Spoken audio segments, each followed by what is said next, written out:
HSC উচ্চতর গণিত প্রথম পত্র প্রথম অধ্যায় চ্যাপ্টার নির্ণায়ক থেকে আমি ইতিমধ্যে ৪৫টি পর্ব নিয়ে আলোচনা করছি।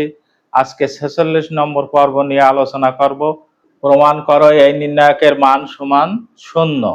বাম পক্ষ সমান মূল অঙ্ক আমি লিখলাম। ১ নম্বর কলামকে পি দ্বারা গুণ করেছি, ২ নম্বর কলামকে কিউ দ্বারা গুণ করেছি, ৩ নম্বর কলামকে আর দ্বারা গুণ করেছি।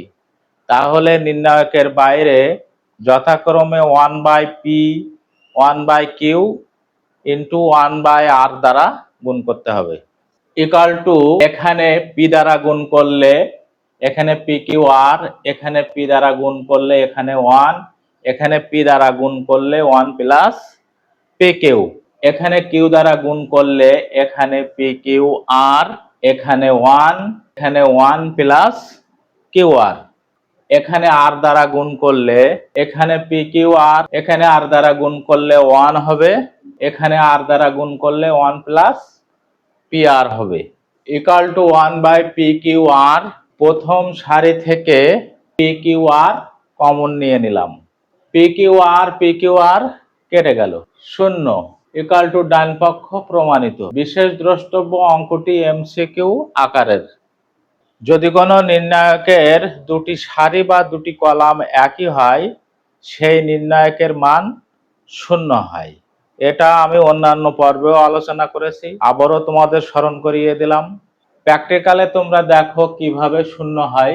এই নির্ণায়কের প্রথম সারি এবং দ্বিতীয় সারি একই, অর্থাৎ প্রথম সারিতে 1 আন, দ্বিতীয় সারিতে 1 আন।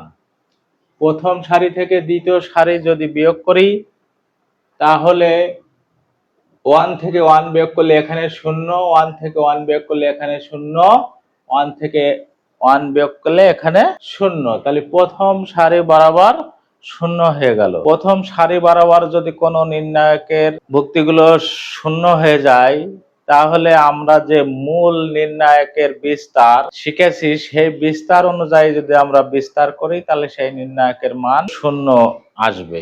আবার দ্বিতীয় সারি থেকে যদি প্রথম সারি বিয়োগ করি তাহলে 1 থেকে 1 বিয়োগ করলে এখানে 0, এই 1 থেকে 1 বিয়োগ করলে এখানে 0, এই 1 থেকে 1 এখানে বিয়োগ করলে 0, অর্থাৎ দ্বিতীয় সারি বরাবর 0 হয়ে গেল।